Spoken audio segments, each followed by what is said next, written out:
అంటాడు 500 టీఎంసీ ఎక్కడ మేము అడిగినాం 500 మేము అంతకంటే ఎక్కువ అడుగుతుంటే ఆయన కావాలని చెప్పి ఇవాళ ఆంధ్రాలో ఉన్నటువంటి చంద్రబాబు నాయుడుకు మద్దతు పలుకుతుండని చెప్పి తప్పుడు ప్రచారం చేసే ప్రయత్నం చేస్తున్నావు.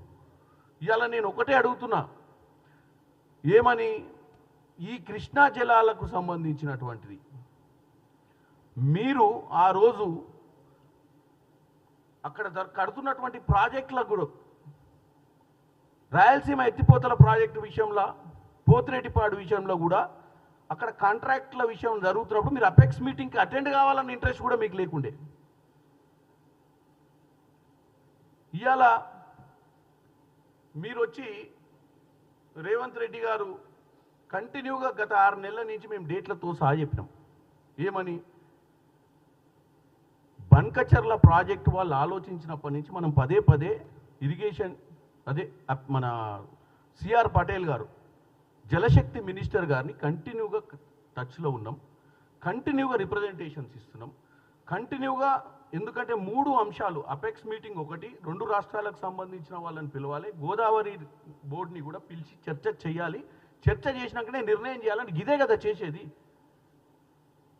చంద్రబాబు నాయుడుతో చర్చలు చేస్తుండని చెప్పి మీరే ఒక కుట్ర కూతురు మాట్లాడుతుంది. నిన్న రేవంత్ రెడ్డి గారు కూడా అవసరమైతే సుప్రీంకోర్టు మెట్లెక్కుతామని చెప్పారు.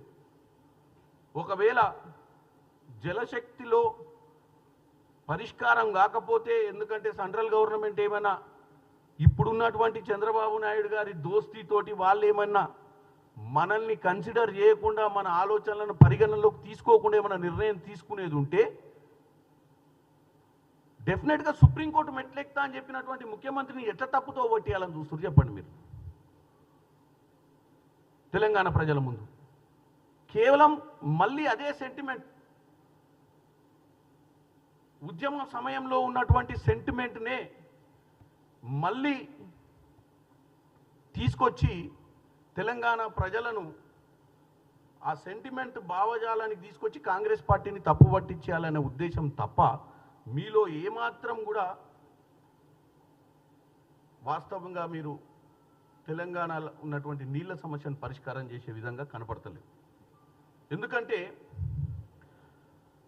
మీరు మీ రాజ్యసభ సభ్యుని పంపించారు మీటింగ్కి, ఏకగ్రీవ తీర్మానం చేద్దాము అన్న ఒక ఆలోచన వచ్చిన తర్వాతనే ఆయన ఆబ్జెక్షన్ పెట్టి లేచిపోవడం జరిగింది. మీరు కావాలని తెలంగాణ ప్రజలకు ఈరోజు అసెంబ్లీ పెట్టమంటారు. డెఫినెట్గా పెడతాం అసెంబ్లీ. ఎందుకంటే మొన్న మీరు చూసినట్టయితే ఆ మీటింగ్లో రేవంత్ రెడ్డి గారు ప్రతిపాదన, ఉత్తమ్ కుమార్ రెడ్డి గారు ప్రతిపాదించారు. ఏమని? ఆల్ పార్టీ అందరం కలిసి కూడా తెలంగాణలో ఉన్నటువంటి గోదావరి జలాల మీద మనకు ఎంత అవసరం ఉందో అంత అవసరమైన తర్వాతనే ఇంకేదైనా ప్రాజెక్ట్ కట్టాలి, బన్కచర్ల మీద ఏ నిర్ణయం తీసుకోవద్దని ఏకగ్రీవ తీర్మానం చేయాలన్న ఆలోచన మొదలుపెట్టిందే ఉత్తమ్ కుమార్ రెడ్డి గారు, రేవంత్ రెడ్డి గారు ఆ మీటింగ్లో. మళ్ళీ నువ్వు నిన్న ప్రెస్ మీట్ పెట్టి దాన్ని గొప్పగా అసెంబ్లీ సమావేశాలు ఏర్పాటు చేయాలి, అసెంబ్లీ సమావేశాలు ఏర్పాటు చేసి ఏకగ్రీవ తీర్మానం చేయాలని నువ్వు చెప్పేది ఏంది? అది ఆల్రెడీ మీటింగ్లో చర్చ చేసుకున్నదే కదా. ఇవాళ మీరు బేసిక్స్ లేవు అంటారు. బేసిక్స్ మీకు ఉంటేనే కదా ఎవరిని పట్టించుకోకుండా, అధికారులను, కలెక్టర్లను, ఐఏఎస్ ఆఫీసర్లను పట్టించుకోకుండా, ఇంజనీర్లను పట్టించుకోకుండా గీతలు గీసి ఫామ్ హౌస్లో పండుకొని మీకున్న ఎక్కువ నాలెడ్జ్ తోటే కదా ఈరోజు కూలేశ్వరం అయింది, కాళేశ్వరము. ఒక నాయకుడు అంటే బేసిక్స్ కాదు, ఒక నాయకుడు అంటే ప్రజలకు మంచి జరగాలన్న ఆలోచన ఉండాలి. రేవంత్ రెడ్డి గారు అధికారులను ఏమైతుందని అడిగి తెలుసుకొని ఈ రాష్ట్రంలో ఏం చేస్తే బాగుంటుందని తెలుసుకునే ప్రయత్నం చేస్తూ పరిపాలన అందియాలనుకుంటున్నారు. మీ మాదిరిగా ఇంజనీర్ అయి మీరే గీతలు గీసి ఎవరైనా ఏదైనా చెప్పిపోతే అవులాను అరా తిక్కలోను 60 నాకు తెలియదు 60 నాకంటే ఎక్కువ అని తెలుసు 60 నేను పుట్టినాకాంచి అన్ని చూస్తున్నారు 60 అని చెప్పినటువంటి దాఖలాలు ఎన్నో చూసినాం ప్రెస్ మీట్లలోనే. మీ ఆరోగెన్సీ వల్లనే ఈరోజు 8 లక్షల కోట్ల అప్పుల పాలైంది తెలంగాణ.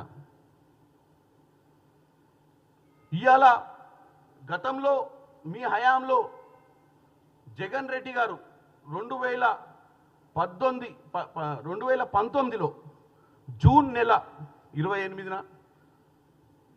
ఆగస్టు నెల, సెప్టెంబర్ నెల, ఇట్లా 4 మార్లు మీరు ఆ రోజు ఉన్నటువంటి ముఖ్యమంత్రి జగన్ రెడ్డి తోటి సంప్రదింపులు చేసింది వాస్తవా కాదా అని చెప్పాలి.